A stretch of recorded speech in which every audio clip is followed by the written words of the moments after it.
Ça y est, on y est. On approche de Noël. Et Noël, c'est bien sympa, on voit toute la famille et il y a tout qui clignote dans les rues, mais ça comporte quand même son petit lot d'angoisse. Non mais c'est vrai, Noël c'est stressant. Bah déjà, pour les gens qui ont la phobie des vieux monsieur habillés tout en rouge, ça existe peut-être. Enfin, je vous rappelle que moi, quand j'étais petite, j'avais la phobie des tracteurs, donc j'ai envie de dire, tout est possible en termes de phobie. Mais plus globalement, tout le monde a une occasion de stresser à Noël, hein, parce que Noël c'est quand même la crise de la page blanche pour trouver des idées de cadeaux pour tout le monde. Et pire que trouver des idées cadeaux pour tout le monde, il y a trouver des idées cadeaux pour les enfants. L'horreur quoi. Longtemps j'ai pensé que chercher un cadeau pour un enfant, c'était perdu d'avance. Je me disais que quelle que soit ma décision, j'allais taper à côté et ils allaient me détester parce que j'avais pas offert la bonne toupie ou que j'avais oublié d'acheter des piles. Après, je trouve qu'il y a un côté libérateur à te dire que ton cadeau, quoi qu'il arrive, il risque de déplaire. Un petit je ne sais quoi de foutu pour foutu, faisons-nous plaisir, amusons-nous. Qu'est-ce que c'est? Par contre le papier cadeau... Alors c'est très simple, c'est une ventouse au cas où un jour tu bouches les toilettes, hein, tu fais un petit mouvement, voilà, et les toilettes se débouchent. Bah merci.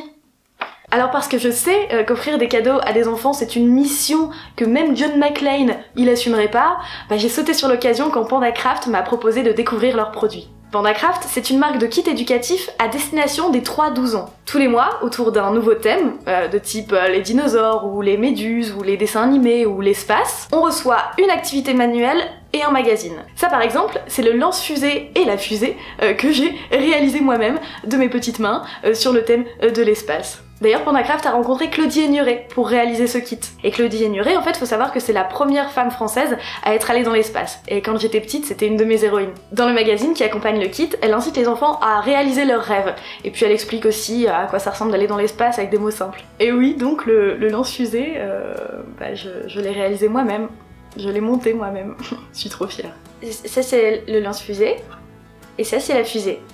Et pour vérifier que je suis aussi intelligente qu'une enfant, je vous ai attendu pour essayer de voir si j'avais réussi à bien le faire. Faut racher la ficelle là-dedans, mettre la fusée ici. Ah dis donc, je suis malhabile. On est prêt? Dis, arrête. Ça fonctionne quoi. Il y a eu collision avec moi, il y a eu Génette, comme quand on joue aux billes à la récré, mais quand bien même. Et si j'étais aussi jouasse de travailler avec PandaCraft, c'est que la marque a une position très claire et tranchée. Ces kits sont mixtes, non genrés. D'ailleurs, leur slogan c'est ni pour filles ni pour garçons, pour les enfants. Et ça, j'aime bien. Une marque au positionnement progressiste qui voit les enfants comme des enfants et non pas comme d'un côté les garçons futurs pilotes qui adorent la mécanique et de l'autre côté les filles qui aiment le rose et rêvent d'être princesses. Moi je dis banco. Évidemment que j'allais me pencher sur cette proposition. Parce que ça me parle vraiment de ouf. Aussi vrai que j'aime le mot fistule, pour moi c'est un sujet hyper important. La lutte contre les stéréotypes de genre, c'est un sujet qui m'anime depuis des années. Pour moi c'est la base de tout, c'est la base de la lutte contre le système patriarcal qui fait du mal à tout le monde. C'est la base de la lutte contre des idées aberrantes qui voudraient que toutes les petites filles adorent faire la cuisine et rêvent d'être une princesse ou une danseuse, et que les petits garçons veulent rejoindre l'armée. Je veux pas dire par là que si votre petite cousine aime le rose et rêve d'être danseuse, faut l'en empêcher, quitte à la faire pleurer en lacérant ses poupées pendant le repas de Noël. Vraiment, c'est pas ce que je dis, hein. Je veux pas non plus dire qu'il faut brûler les petites voitures de ton petit cousin qui rêve d'être garagiste. Ce que je veux dire, c'est que c'est important de leur rappeler que tous les domaines leur sont permis, que tout est possible, qu'ils ont le droit de faire ce qu'ils veulent de leur vie. Et au-delà des rêves dits professionnels, c'est important de rappeler aux enfants qu'une petite fille qui rêve d'être danseuse peut tout à fait être quelqu'un de badass, et qu'un petit garçon qui rêve d'être garagiste a complètement le droit de pleurer devant un film. À l'occasion de cette vidéo, je me suis dit que ça pourrait être marrant de donner des exemples de cadeaux genrés et de stéréotypes de genre absurdes. Enfin, pour moi, stéréotype de genre et absurde, ça va de pair, c'est un pléonasme, mais bon, vous avez l'idée. Alors j'ai cherché dans mes souvenirs, mais il se trouve que dans ma famille, j'en ai jamais vécu. Que je demande une poupée ou un jeu de construction pour construire une moto ou un 4x4 télécommandé, j'avais ce que je voulais et ça faisait tiquer personne et j'étais trop contente à Noël. Enfin, j'avais ce que je voulais dans la mesure du possible. Il est possible que j'ai demandé une réelle fusée à un Noël, je ne l'ai pas eu. Voilà, c'est logique. Alors je vous ai demandé à vous, mes abonnés, de me balancer vos anecdotes sur Instagram. En voici un petit florilège. Je me souviens clairement d'un aspirateur en jouet, accompagné de billes en polystyrène à aspirer. Bah oui, parce que si t'es une fille, faut que t'apprennes. Un t-shirt avec écrit « Un jour mon prince viendra et mon père le tabassera » par ma tante. Wow. Pour mes 9 ans, ma grand-mère m'a offert des serviettes pour ma maison plus tard. Bah oui, non, parce qu'effectivement, si t'es une fille, tu dois déjà penser à tout ce qui est linge de maison à 9 ans. Un garçon qui nous dit « Mon père est chasseur, il voulait que je chasse, j'ai eu des fusils à pétard, j'ai tué un pigeon.